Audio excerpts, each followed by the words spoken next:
I remember a college professor saying that the tallest building in every city defines who they are and what they worship, their character. I'm certain I rolled my eyes. Ridiculous, I thought. But I never forgot what he said. In San Francisco recently, I looked out my hotel window and noticed the Salesforce Tower. Salesforce is a software used by lots of big companies. It's powerful stuff.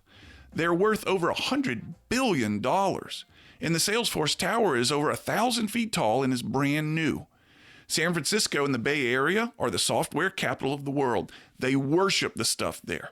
The city thrives on the industry. The software titans are celebrities.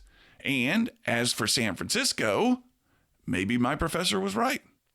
I visited Minneapolis this fall too. The IDS Tower is nearly 800 feet tall and home of the IDS company, which stands for International Decision Systems.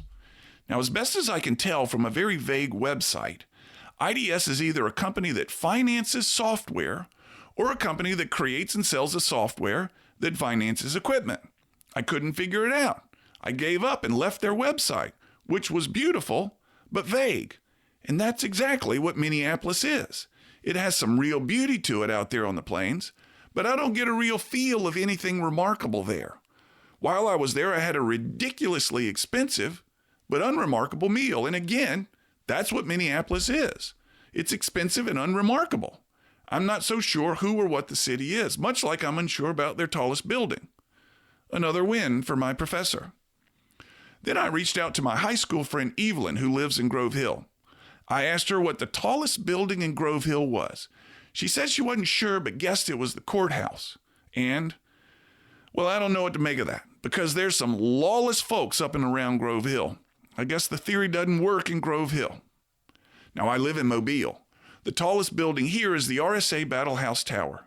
It's a combination of a glorious old hotel that's been brought back to life and a high-rise office. And it's a perfect fit to represent my city right now. Our hospitality and beauty are reflected in this old hotel. And our city of endless potential is now, well, achieving its potential. Again, another win for my professor. But let's finish with Atlanta, where I was last week. The Bank of America Tower is 932 feet tall. Its exterior is bright red stone, begging to be noticed, which is exactly what Atlanta is. My Uber driver told me he thought the top floors were vacant, which was perfect, because to live in Atlanta, your top floor has to be vacant.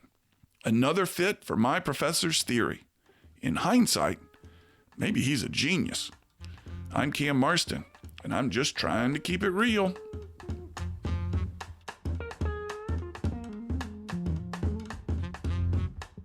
To hear more of my Keeping It Real commentaries, enter Keeping It Real with Cam Marston into your Facebook search bar, or search for Keeping It Real with Cam Marston at your favorite podcast site.